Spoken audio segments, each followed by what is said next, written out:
There are groups that advocate for ranked choice voting, claiming that it's a fairer way to vote, prevents corruption, and saves government money. They even call it the Anti-Corruption Act. The problem is they only show you the simplest examples of how you would vote, but they never show you how they count your vote. Do you know, there are at least 11 ways of counting your vote, and each could potentially result in different winners.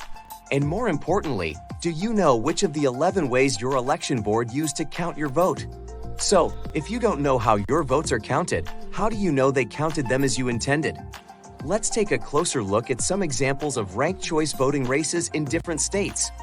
First, in the 2022 Oakland mayor's race, there were 10 candidates, but voters were only allowed to rank 5. Bob, a voter, did not have the time to know all the candidates, so he only voted for a few that he knew. During tabulation, even though Bob voted Thao last, his vote got changed to Hodge as his second choice and Thao as his third choice. The system automatically moved Thao's vote from 5th to 3rd, and Bob had inadvertently helped Thao win. That would have never have happened if it weren't for ranked choice voting.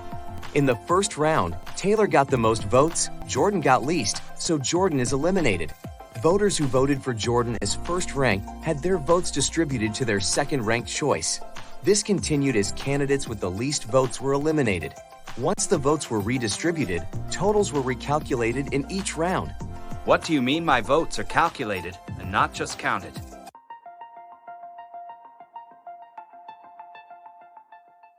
What? Q. How did this happen? How could Taylor win the first 7 rounds and then lose in the 8th round? It makes no sense. Taylor won almost every round, but ended up losing to Thao by 677 votes. This is all because of the complex calculation that the voters could not comprehend. Thao's 50.3% win didn't include 11,618 votes that were thrown out and choices exhausted. Out of 125,000 total votes cast, only those votes that made it to the last round were used. If we factor in the total vote count, Thao only got 45.7%. So Oakland mayor was decided with less than the majority. Second, in Maine's 2018 second congressional race, voter Jane followed the instructions to the T and voted every bubble. She didn't overvote and she didn't undervote.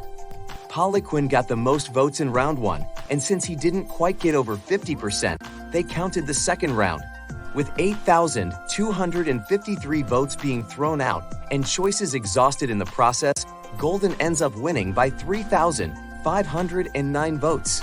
Turns out, if we include all the votes that were excluded, Golden actually won with only 49.18% of total votes, not a majority. And now that brings us to San Francisco, where voters had to face a 21-candidate race in their 2010 Board of Supervisors instant runoff election.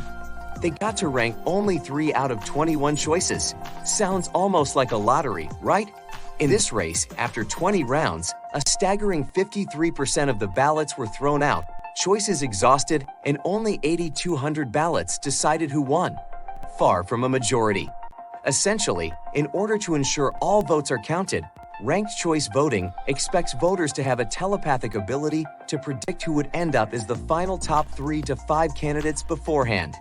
Even worse, whether your vote is counted or not and how it will be counted is at the sole discretion of the election officials or your Board of Supervisors. Remember, they have 11 different ways to count your vote. This is a completely undemocratic way of asking anyone to vote. If this race was run using the traditional primary followed by a runoff election, 53% of the voters would know who the final 2 candidates are ahead of time and be able to make an informed choice when they cast their vote. Don't be fooled by those who are trying to sell you this Anti-Corruption Act as known as ranked choice voting. It's such a failure that many states and counties have now repealed the use of it. Your vote matters. Please tell your city councils, Board of Supervisors, and state representatives that we don't want ranked choice voting. Just stay with traditional runoff, one person, one vote. This is brought to you by concerned citizens of United States of America. For detailed studies of ranked choice voting, go to 1millionauditors.org.